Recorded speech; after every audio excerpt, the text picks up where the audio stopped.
Hey guys, welcome to my channel. इस video में हम पढ़ने वाले हैं इनवर्स ट्रिग्नोमेट्रिक फंक्शन। अगर आपने इससे पहले मेरी फंक्शन वाली वीडियो नहीं देख रही है तो ज़रूर से जाकर देखो, क्योंकि उसमें जो कॉन्सेप्ट्स मैंने बताए हैं वो थोड़े थोड़े इसमें लग रहे हैं। ओके। सबसे पहले हमें इनवर्स ट्रिग्नोमेट्रिक फंक्शंस के लिए ये जानना बहुत ज़रूरी है कि इनवर्स फंक्शन क्या होते हैं, जो कि मैंने अपनी पिछली वीडियो में बताया है फंक्शन के वन शॉट्स में। आप जाके देख सकते हो, मैंने उसका लिंक डिस्क्रिप्शन में डाल दिया है। ओके, तो वो जानने के बाद हम स्टार्ट करते हैं इनवर्स ट्रिग्नोमेट्रिक फंक्शन। इसमें हमें पहली चीज़ तो ये देखनी है, इसके सारे ग्राफ्स बनाने के लिए जो फंक्शन है वो वन वन और ऑन टू होना चाहिए तभी।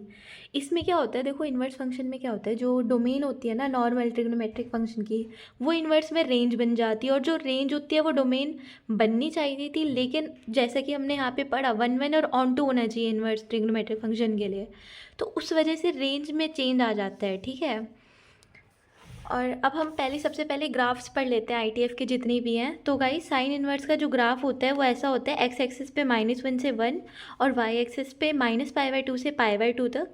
इसकी डोमेन वही -1 से 1 होती है, रेंज -π/2 से π/2, मतलब Y axis range, X axis मतलब डोमेन। ठीक है, ये एक ऑड फंक्शन है, बाउंडेड तो होगा ही, सारी बाउंडेड होने वाले हैं इवन। और इसका जो डिफरेंशिएशन होता है ना माइनस साइन इनवर्स एक्स का, वो होता है 1/√1 - x²। और ये एक इंक्रीजिंग फंक्शन है, जैसे कि आप देख ही सकते हो। नेक्स्ट आता है हमारे पास कॉस इनवर्स एक्स का ग्राफ, जो कि ऐसा दिखता है, बिल्कुल साइन इनवर्स से उल्टा है, लेकिन वो उसमें एक चीज़ ध्यान देना, वो -π/2 से π/2 था, ये 0 से पाई होता है इस तरह में। ठीक है, इसका डोमेन वही होता है -1 से 1, लेकिन इसकी जो रेंज होती है वो 0 से पाई होती है। ये एक नैनो फंक्शन है। अब आप सोचो कि नैनो फंक्शन क्या होता है। नैनो फंक्शन वो होते हैं जो ऑड भी नहीं होते और इवन भी नहीं होते। इसके बारे में ज़्यादा जानना है तो आप फंक्शन वाला वन शॉट देखो। बाउंडेड होता है, और इसका जो डिफरेंशिएशन होता है कॉस इनवर्स एक्स का, वो होता है -1/√1 - x²। और ये एक डिक्रीजिंग फंक्शन है। अब टेन इनवर्स एक्स की बात करते हैं तो उसका ग्राफ कुछ ऐसा जाता है। ये डोमेन इसका आर होता है, रेंज इसकी -π/2 से π/2 तक होती है, और इसका जो डिफरेंशिएशन होता है वो 1/1 + x² होता है। ये एक ऑड फंक्शन है, बाउंडेड है, और ये एक इंक्रीजिंग फंक्शन है। उसके बाद हम पढ़ते हैं कॉट इनवर्स एक्स का ग्राफ। कॉट इनवर्स एक्स का ग्राफ बिल्कुल ऐसे उल्टा होता है इसके, और इसका जो डोमेन होता है वो आर होता है, रेंज 0 से पाई होती है। 0 और पाई नहीं हो सकती है, मतलब ये वाले ब्रैकेट है, ध्यान से देखो, बाउंडेड है, ये एक डिक्रीजिंग फंक्शन है, नैनो है, और इसका जो डिफरेंशिएशन है होता है वो होता है -1/1 + x²। नेक्स्ट हमारे पास आता है सेक इनवर्स एक्स का ग्राफ। तो वो कुछ ऐसा होता है देखने में, देखो 1 से ऐसे जा रहा है ये π/2 की तरफ, और π/2 से मतलब पाई से ये π/2 की तरफ ऐसे आ रहा है, पूरा नहीं पहुंच रहा, बस आ रहा है उसकी तरफ। इसका जो डोमेन होता है वो होता है -∞ से -1, मतलब इधर, और 1 से इन्फाइनाइट यूनियन लगा के। ठीक है, या फिर हम इसको ऐसे भी देख सकते हैं कि r -(-1 से 1), मतलब बस ये वाला पार्ट हटा दो r में से। जो रेंज होती है इसकी वो 0 से पाई होती है -π/2, क्योंकि π/2 पे देखो ये गाइस पहुंच ही नहीं रहा है, ऊपर से भी नीचे से भी। नैनो है, बाउंडेड है, और इसका जो डिफरेंशिएशन होता है वो होता है 1/mod(x) रूट में x² - 1। नेक्स्ट है हमारे पास कॉसेक इनवर्स एक्स का ग्राफ। इसका जो ग्राफ होता है वो थोड़ा ऐसा होता है देखने में, जैसे कि आप देख ही सकते हो। डोमेन इसका r -(-1 से 1 होता है, जो रेंज होती है -π/2 से π/2 होती है, -0, ये क्योंकि ये ओरिजिन वाली लाइन पे देखो नहीं जा रहा है ना ये। और ऑड होता है, बाउंडेड होता है, इसका डिफरेंशिएशन होता है -1/(x) रूट का x² - 1। अब हम नोट की चीज़ें पढ़ते हैं, देखिए गाइज। 0 से π/2 के बीच में जितने फंक्शन होते हैं ना वो सारे पॉजिटिव ही रहते हैं। π/2 से पाई के बीच में cos inverse X, cot inverse X और सेक इनवर्स एक्स नेगेटिव होते हैं, और -π/2 से 0 के बीच में साइन इनवर्स, टैन इनवर्स और कॉसेक इनवर्स माइनस में होते हैं। ठीक है, और अभी इस पे ग्राफ से रिलेटेड हमारे पास डोमेन और रेंज के क्वेश्चन आते हैं, जैसे कि मैं आपको एक करके बता देती हूँ। जैसे यहाँ पे y = साइन इनवर्स e⁻x लिखा हुआ है, हमें साइन इनवर्स का डोमेन पता है, रेंज पता है। रेंज क्या होती है, साइन इनवर्स के अंदर की वैल्यू कहाँ से कहाँ तक हो सकती है, -1 से 1 तक हो सकती है ना। इसका डोमेन ही कह रही थी यार मैं। और इस साइन का मतलब होता है इंटरसेक्शन। और EX तो हमें पता है, हमने पिछली वीडियो में पढ़ा था ग्राफ वाली में, कि 0 से इन्फिनाइट हो सकता है। ठीक है, तो दोनों का कॉमन लेंगे तो क्या आ रहा है कि एक तो मतलब यहाँ से एक तो 0 प्लस, और 1 तक जा रहा है, ठीक है। तो उनका कॉमन लेंगे, ये आएगा। इसको EX को हटा के x बनाने के लिए हम log ले लेंगे। log जो 0 की वैल्यू होती है वो माइनस इन्फिनाइट की तरफ जाती है, ग्राफ से देख सकते हो, और जो log 1 होता है वो 0 होता है। तो ये इसका डोमेन आ गया। और अगर हमें रेंज बतानी है तो हम 0 से 1 के बीच में ग्राफ बना के देख लेंगे साइन इनवर्स x का, ठीक है। तो रेंज आ रही है हमारी 0 से π/2। नेक्स्ट हम पढ़ते हैं प्रॉपर्टीज़ ऑफ ITF गाइस। तो फर्स्ट प्रॉपर्टीज़ की ये है कि अगर मतलब अंदर में कोई इन्वर्स फंक्शन है और बाहर में नॉर्मल कोई फंक्शन है तो वो x ही आ जाता है। जैसे साइन के अंदर साइन इन्वर्स x बना देंगे तो वो x ही आ जाएगा, ठीक है। और डोमेन और रेंज तो हम लोग y = x बना के निकाल ही सकते हैं, है ना, सब कुछ। ऐसे ही इसमें भी यही रहता है, और ये भी देखो इसमें भी कट होके x आ गया। मतलब अगर देखो अंदर इन्वर्स है और बाहर नॉर्मल फंक्शन है तो कोई दिक्कत नहीं होती है, ठीक है। बस डोमेन और रेंज का तुम इस वाले में और इसमें देख लो, ठीक है। x का डोमेन देखो इसमें अलग है ना थोड़ा, ओके। और ये कुछ क्वेश्चंस हैं, डोमेन के अंदर अंदर होता है, ठीक है गाइस। अगर बाहर ऐसे नॉर्मल है, अंदर इन्वर्स है, तो डोमेन के अंदर अंदर x आता है। अगर डोमेन से बाहर है तो हम उसे नॉट डिफाइंड बोल देते हैं, ठीक है। अब हम पढ़ते हैं प्रॉपर्टी नंबर 2। अगर बाहर इन्वर्स है और अंदर नॉर्मल फंक्शन है, मतलब यहाँ देखो ना, बाहर साइन इन्वर्स है और अंदर नॉर्मल फंक्शन है, तो क्या करेंगे। तो अगर जो अंदर वाली वैल्यू है x वो -π/2 से π/2 के बीच में है तो x ही आ जाएगा सीधे सीधे। लेकिन अगर वो -π/2 से π/2 के बीच में नहीं है तो हम उसको कैसे सॉल्व करते हैं, तो उसके लिए हमें ग्राफ बनाना पड़ता है, ठीक है। वैसे सच बताऊँ, ये जो ग्राफ वाला वो होता है ना, ये थोड़ा मुश्किल होता है। तो मैं आपको एक सीधी सीधी ट्रिक बता देती हूँ कि आप कैसे पता लगा सकते हो, ठीक है।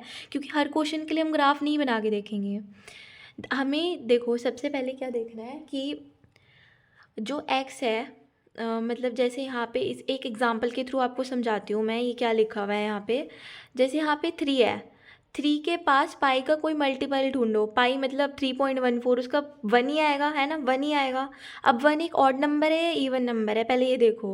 1 एक ऑड नंबर है, तो अगर कोई ऑड नंबर है तो हम ये वाला फॉर्मूला यूज़ कर देंगे, मतलब 1 पाई माइनस x, जो अंदर लिखा हुआ है 3।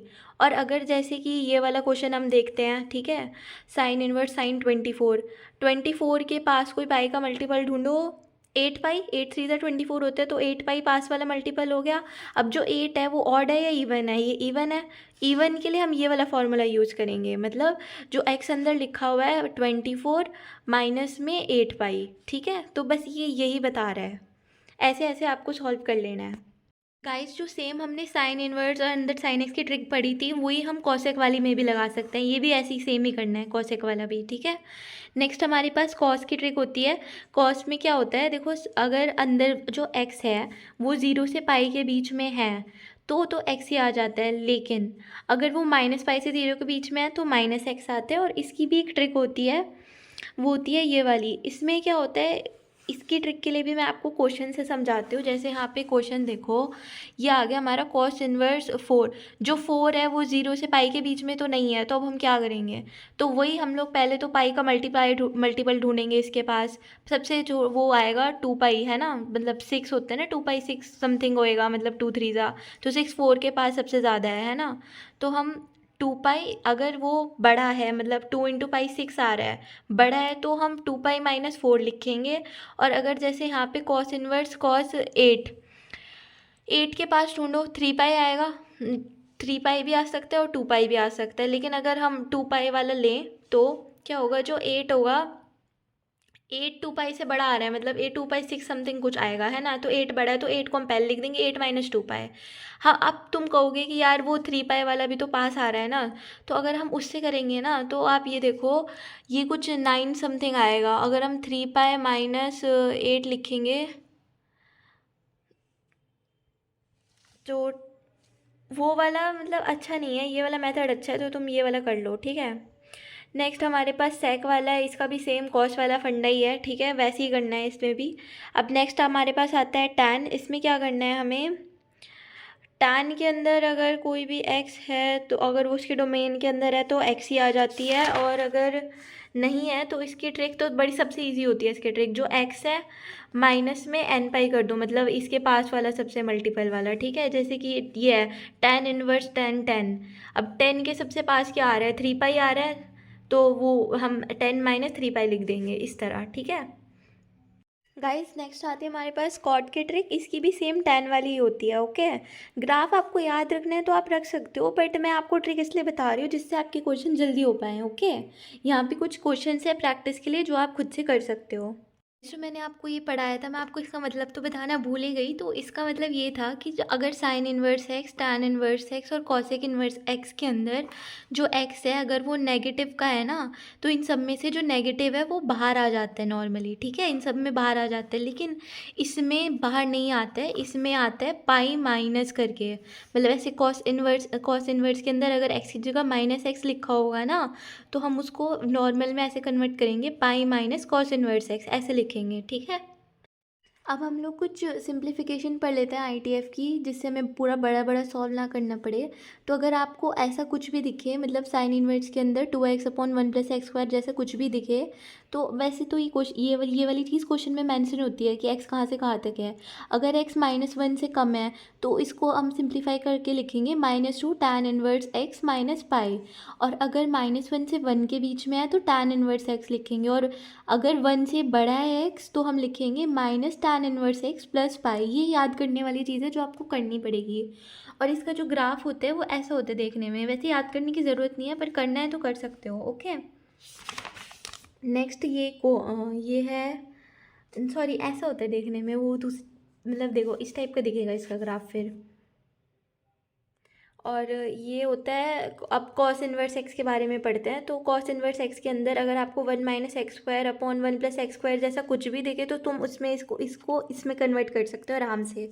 अगर x बड़ा है 0 से तो 2 tan इनवर्स x आएगा, और अगर x छोटा है 0 से तो -2 tan इनवर्स x आएगा। इसका जो ग्राफ है गाइज वो देखने में थोड़ा सा ऐसा होता है। ओके, नेक्स्ट है हमारे पास y = tan inverse 2x/1 - x²।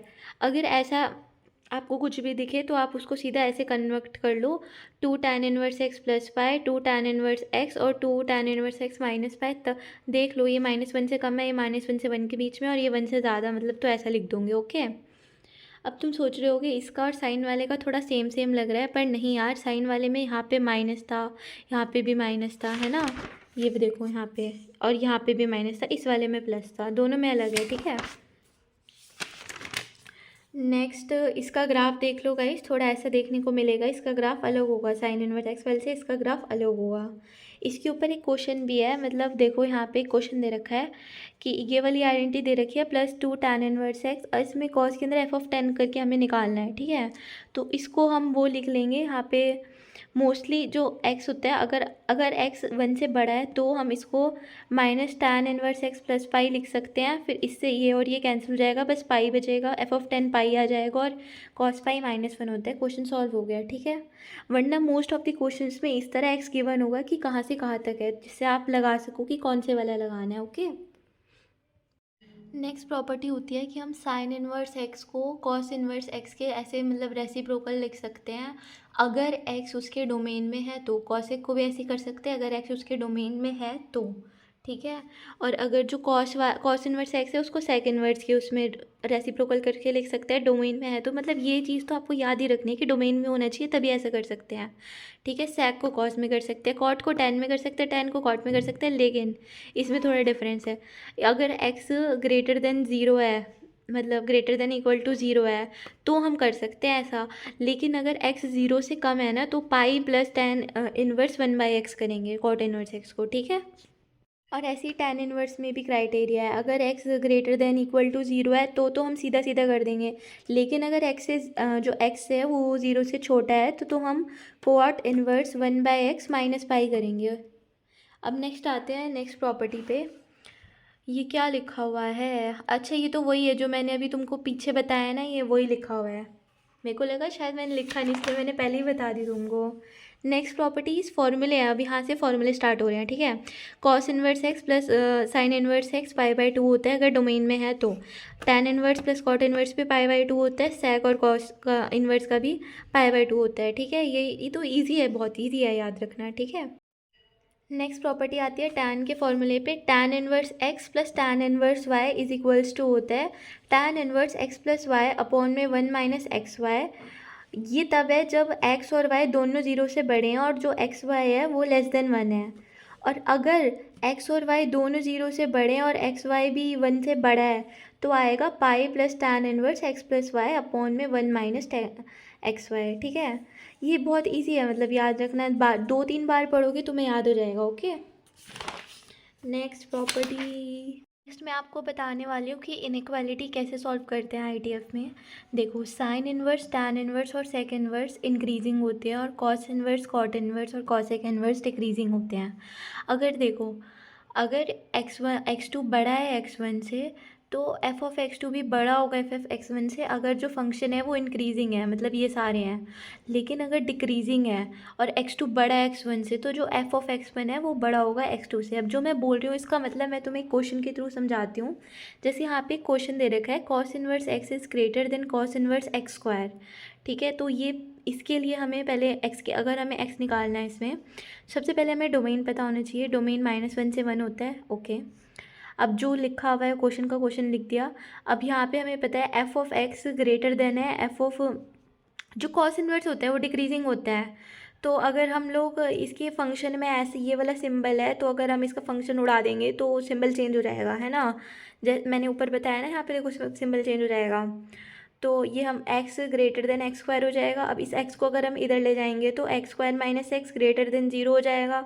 x common लेंगे तो यहाँ बचेगा x माइनस 1 और हम नंबर लाइन बनाएंगे। एक तो x 0 आ रहा है, एक 1 आ रहा है, ग्रेटर देन 1 लेना है, मतलब प्लस माइनस प्लस और प्लस वाला लेना है, तो ये आ जाएगा। तो इससे जो हमारा x है वो हमें पता चल गया है -1 से 0 तक। भाई ये क्या लिख रखा है मैंने यार, ये जो भी लिख रखा है ये सही नहीं है। ये तो कुछ और आना चाहिए ना, x तो ये आना चाहिए कि -∞ से 0 और फिर यूनियन में 1 से इन्फानाइट, ऐसा कुछ आना चाहिए। पता नहीं मैंने ऐसा क्यों लिखा हुआ है। छोड़ो, नेक्स्ट वाला पढ़ते हैं। नहीं गाइस, जो मैंने पहले लिखा था ना वो सही है, ये मैंने गलत कर दिया। देखो यहाँ पे, ये देखो ना, डोमेन -1 से 1 ही है। तो यहाँ से सबसे डोमेन अगर है तो यहाँ पे -1 आएगा और 1 तक है, मतलब ये जो 0 के आगे तो यहाँ का है ही नहीं ना, तो ये 0 तक आएगा। तो ये मैंने सही लिखा हुआ है, ये गलत है जो मैंने अभी बताया। ठीक है, इसका एक और क्वेश्चन भी आप देख सकते हो। इसमें क्या करा है हमने, साइन इनवर्स को, इसका पहले तो डोमेन लिख लो, ठीक है, दोनों का। ओके, साइन इनवर्स से बड़ा है कॉस इनवर्स एक्स को हमने π/2 माइनस साइन इनवर्स एक्स लिख दिया। अभी पिछले वाली प्रॉपर्टी से जो मैंने पढ़ाया था, इस साइन को इधर ले गए, sine x sine inverse plus sine inverse 2 sine inverse हो गया और ये ग्रेटर देन π/2 होगा। फिर 2 को इधर भेज देंगे, ग्रेटर देन π/4, π/4 को हम लिख सकते हैं साइन इनवर्स 1/√2। और फिर जो हमें, अगर अब हमें फंक्शन निकालना है तो हम उसको इनइक्वालिटी वाले को यूज़ करेंगे। साइन इनवर्स एक इंक्रीजिंग फंक्शन होता है तो सीधे सीधे x ग्रेटर देन 1/√2 आ जाएगा। तो x जो है हमारा 1/√2 से 1 क्यों आया, डोमेन की वजह से, -1 से 1 तक होता है ना, इसलिए। End of chapter. इसमें कुछ समीशन वाले क्वेश्चन आते हैं जो कि बोर्ड्स में नहीं आते हैं, और अगर आपको चाहिए कि मैं समीशन वाले क्वेश्चन भी कराऊँ तो इसके लिए मैं आप नई वीडियो बना सकती हूँ, क्योंकि हर समीशन वाले क्वेश्चन को करने के लिए अलग तरीका यूज़ करा जाता है। मतलब कॉमन मेथड तो ये है, पर ये अभी मैं अगर समझाऊँगी तो वीडियो जो है वो बहुत लंबी हो जाएगी, क्योंकि हर समीशन वाले को ना अलग तरीके से ही सॉल्व करना पड़ता है। आप चाहते हो तो मैं नई वीडियो बना दूँगी इसके ऊपर, कॉमेंट कर देना। Okay, so that's it for the video guys. मेरी वन शॉट देखने के बाद क्वेश्चन प्रैक्टिस कर लेना NCERT से।